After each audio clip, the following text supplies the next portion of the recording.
Today, following the great words and personal testimony that Jackie gave us, I want to move in a different direction and explore the politics of abortion ethically, not politically. We'll get there, but ethically. When an ordinary woman comes to visit a pastor and asks the question about abortion, these are the words she uses. Should I keep this baby? The verb is the important part. To keep or not to keep, that is the question. Because the clock is ticking, she'll want a quick answer. Ethics is really almost no good in the short term. Ethics is not for the quick answer. It's not what to do 34 days from today. Ethics is a long view. Ethic hears the word keeping in the word keeping, and it's often unhurried by life's momentary demands.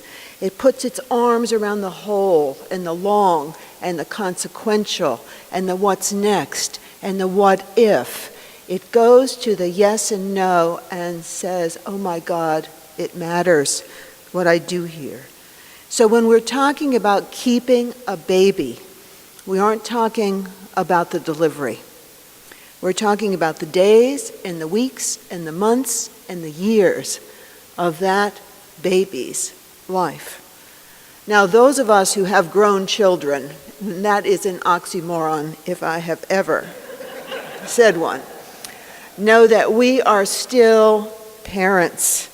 Whether we are the parents of a 24-year-old or a 55-year-old or a 60-year-old. My 89-year-old mother should be here now because she and I had a dust-up this week that made her remember that I was her oldest daughter, and I don't think she was happy about it. My granddaughter turned 2 this week. We bought her a tea set and a tow truck just to keep our bases covered. My 4-year-old grandson got accepted into kindergarten at the place he wanted to go. And next week, it'll be college. Children do grow, but so slowly that we don't even notice how much keeping is involved. If we knew how much keeping was involved at the outset, there would be many more abortions, believe me. So when an ordinary woman asks the question about keeping the baby, she is asking a question with long legs. I may be thoroughly impressed by Chinese women who, it said, deliver the baby on their lunch hour and go back to work in the factory.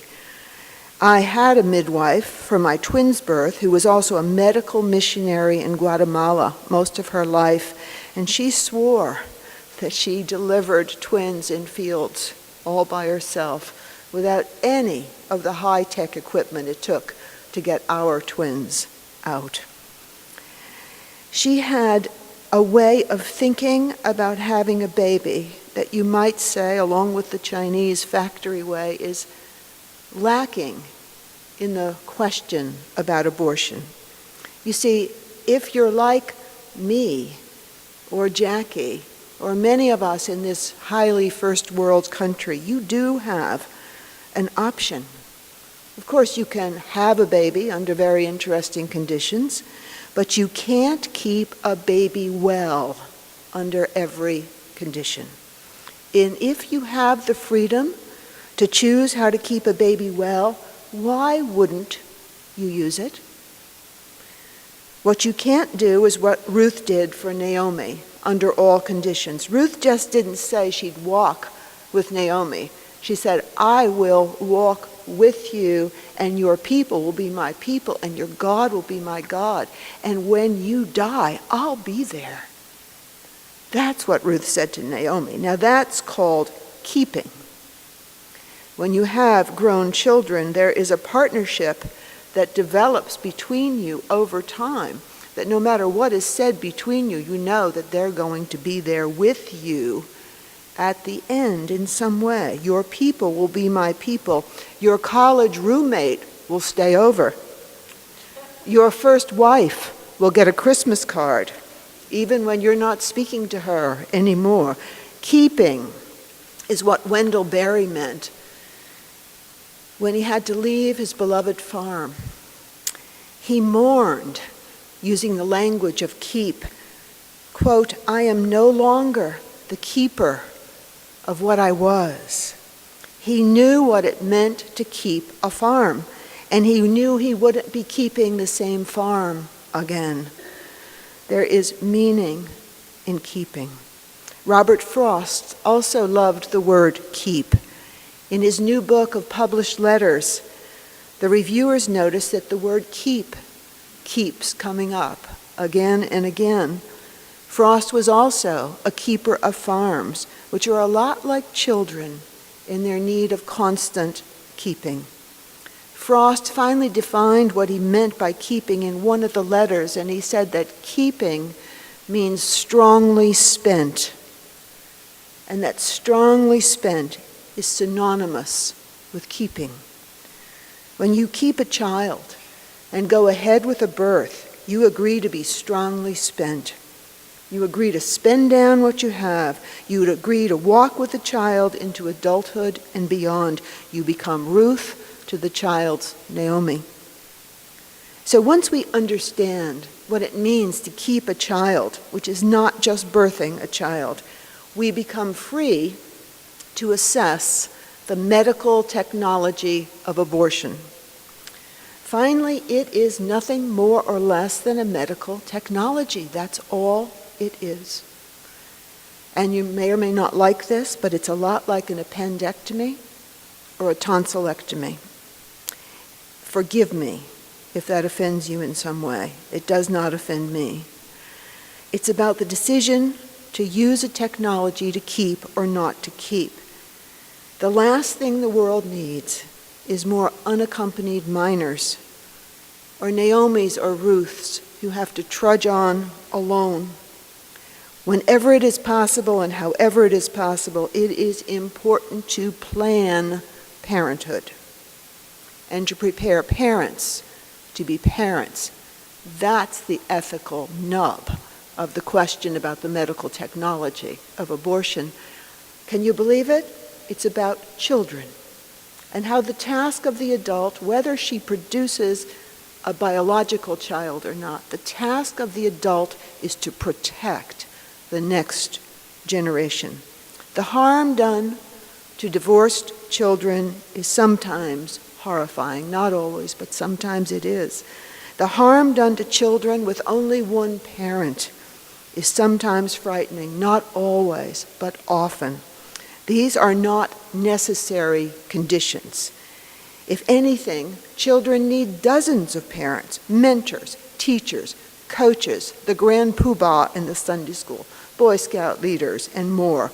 When people decide short-term to keep a child whom they can't truly keep long-term, it's like forgetting to water the chickens or manure the ground in the right season.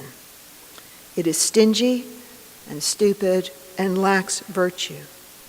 Virtue and ethics understand consequences and always move to maximize human being and doing and living.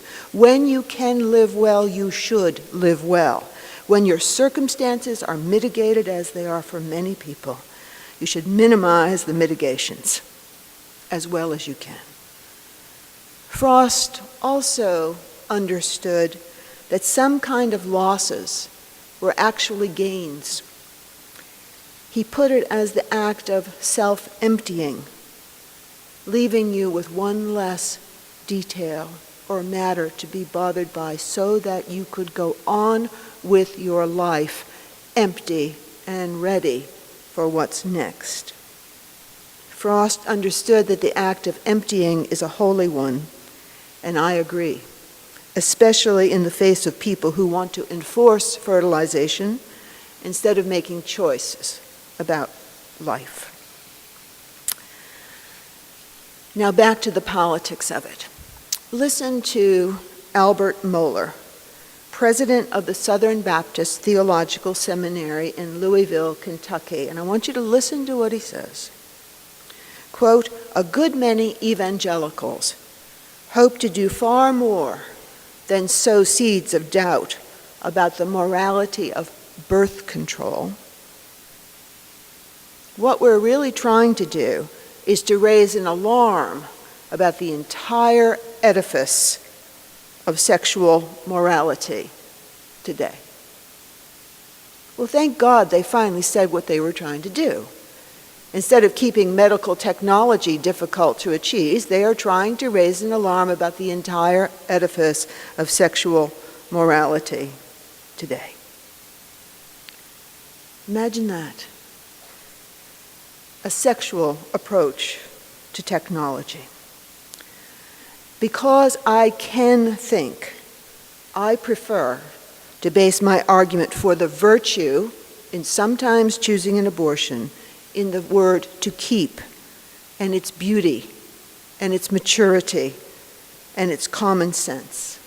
I am so tired, as I know many of us are, in the defensive position that goes to battle politically and sexually with the Albert Mohlers of the world. Let's just take the high ground, which is taking care and keeping children.